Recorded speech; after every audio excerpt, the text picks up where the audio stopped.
Guys अब मैं आपको सेक्शन 2.2 करवा रही हूँ, मैट्रिक रिप्रेजेंटेशन वाला। ठीक है, मैट्रिक रिप्रेजेंटेशन पूरा लिख लेना। तो ये भी गाइस अच्छा टॉपिक है, इसमें से भी मतलब आते ही एग्ज़ाम में, जो भी मैं करवाती एग्ज़ाम में आते हैं पक्का।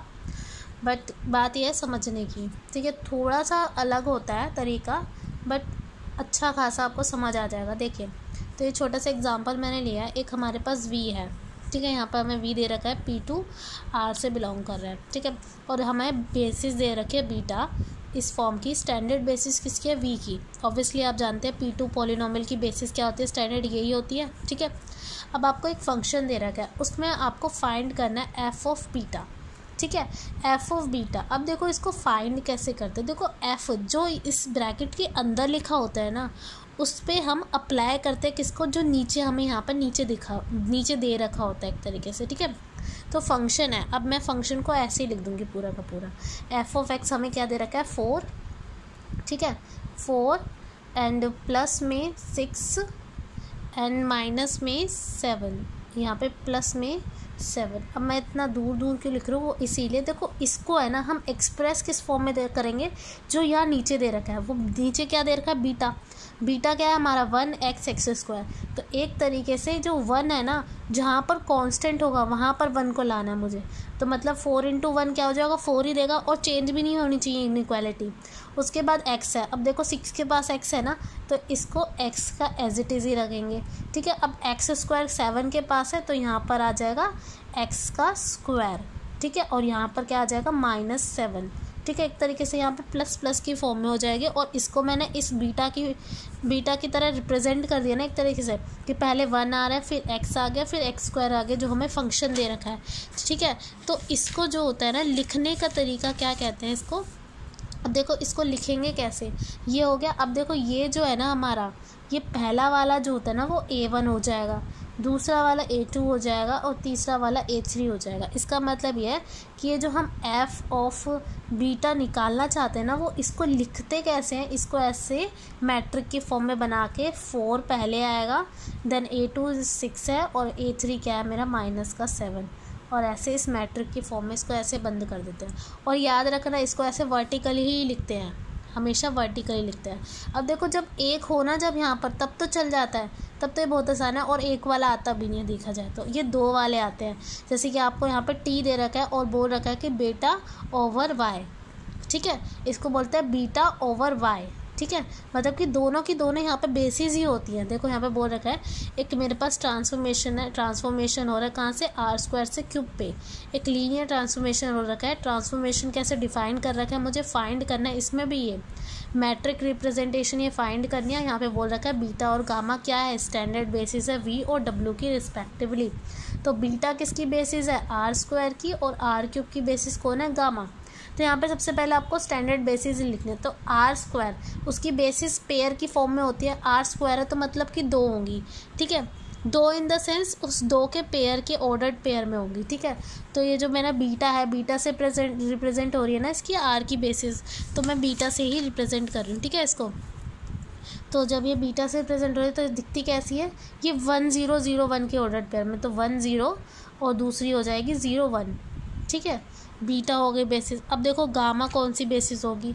गामा है 3, मतलब R³ है, तो इसमें भी 1 जो है ना तीनों तरफ जाएगा, मतलब कि पहले 1, फिर 2 बार 0, ठीक है, फिर 0, फिर 1, फिर 0, फिर तीसरे में लास्ट में चला जाएगा पीछे 1, ठीक है। ये होती है स्टैंडर्ड बेसिस। स्क्वायर में ये इस तरीके की ऑर्डर्ड पेयर में होता है, 2 ऑर्डर्ड पेयर में होते हैं, ठीक है। तो 1 0 0 1। 3 वाले में क्या हो जाता है? जब क्यूब में होता है तो इस तरीके की ऑर्डर्ड पेयरिंग होती है। अब इसको इस फॉर्म में कैसे लाते हैं तो देखते हैं, ठीक है। तो देखो यहाँ पर बोल रखा है टी ऑफ बीटा, नीचे से एक तरीके से हम स्टार्टिंग करते हैं, ठीक है। तो टी ऑफ बीटा है, तो एक तरीके से हम टी में बीटा का लेंगे।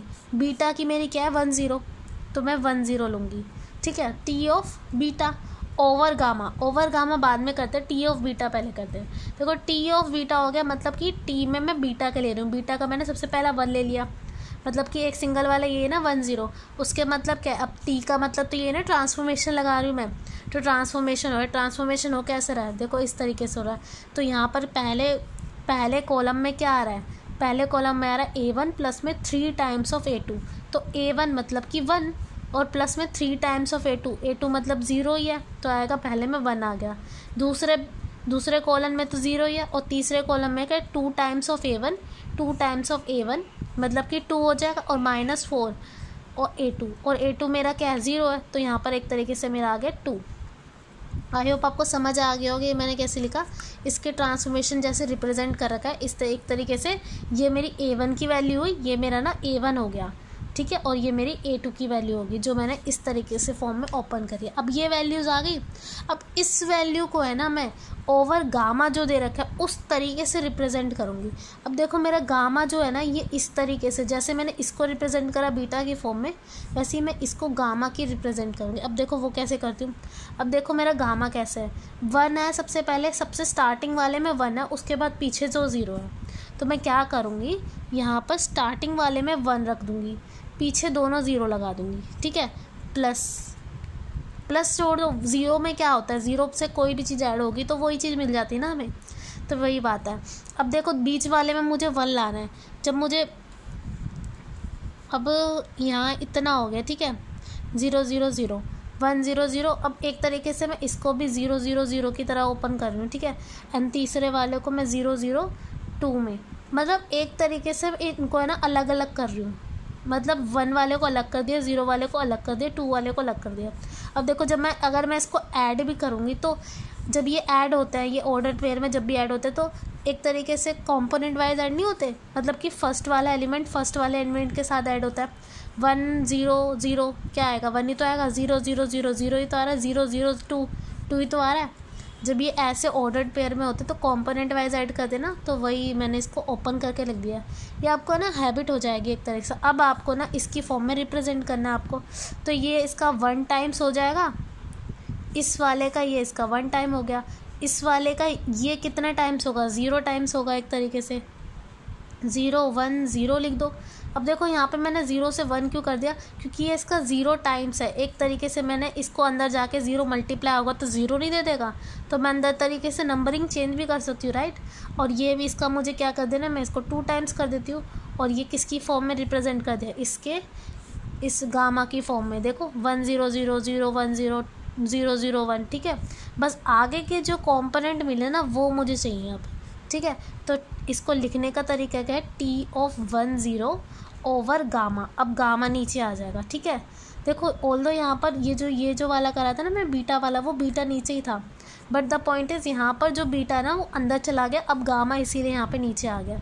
अब मैं इसमें कौन कौन से रखूँगी, ये 1 वाले आगे वाले कॉम्पोनेंट 1 0 2, ठीक है, 1 0 2, क्योंकि ये इसकी फॉर्म में रिप्रेजेंट करा है मैंने। अब देखो दूसरा वाला है, देखते हैं। अब मेरी दूसरे की ट्रांसफॉर्मेशन किस पे, दूसरे वाले पे लगेगा 0 1 वाले पे, ठीक है। अब 0 1 से मेरी वैल्यू क्या आती है, 0 1 से 0 1। अब देखो यहाँ पर ये हो गया, A1 की वैल्यू 0 है और A2 की वैल्यू क्या है 1 है, तो मेरा सबसे पहले आया 3 0 एंड देन उसके बाद क्या आया -4, ठीक है, यही आ रहा है। अब देखो मैं इसको है ना दोबारा से ब्रेक कर दो, वही जैसे मैंने इसको करा, 1 वाले को बिल्कुल अलग निकाल दो, 0 वाले को अलग और 2 वाले को अलग, वैसे ही मैं इस 3 वाले को अलग, मतलब कि 3 आगे अलग निकाल दिया और पीछे 0 0 लगा दो, प्लस, क्योंकि कंपोनेंट वाइज ही तो ऐड होता है ये, प्लस। अब यहाँ पे 0 आगे लगा दो और पीछे -4 लगा दो, प्लस की फॉर्म में कर दिया ना कंपोनेंट वाइज वाले। अब देखो मैं इसको इस फॉर्म में रिप्रेजेंट करना है, तो यहाँ से 3 बाहर निकाल दो तो 1 आगे आ जाएगा, राइट, एक तरीके से। अब मुझे क्या चाहिए, बीच में 1 चाहिए, तो एक तरीके से 0 से मल्टीप्लाई कर दो इसको ताकि इस फॉर्म में आ जाए, और लास्ट वाले में मैं इसको -4 से कर देती हूँ, ठीक है, ताकि पीछे वाले में मुझे क्या मिल जाए, प्लस वाला 1। तो ये हो गया ना, तो T ऑफ 0 1 क्या आ गया ओवर गामा, क्या वैल्यू है 3 0 -4, बट मुझे आंसर क्या चाहिए, T of beta over gamma, ये चाहिए ना मुझे, तो मेरा वो तो आया नहीं, वो तो मैंने अलग अलग करके निकाला है। तो ये जो T of beta over gamma, एक तरीके से मुझे दोनों को कंबाइन कर देना, तो जो पहले वाला है वो पहले वाला होगा, पहले वाला क्या है 1 0 2 और दूसरा वाला क्या है 3 0 -4, इस तरीके से इसको कंबाइन कर देना। आई होप आपको समझ आया होगा, ठीक है। अगर देखो बहुत आसान तरीका है ये, मतलब आसान तरीका तो नहीं कहूँगी, ऐसे समझाना ही होता है, बट आप करोगे ना आपको हैबिट हो जाएगी। देख लेना, मैं आपको नेक्स्ट एक और एग्जांपल करवाऊंगी, इसी से ही सेम रिलेटेड है, देखना आपको आदत हो जाएगी फिर करने की, ठीक है।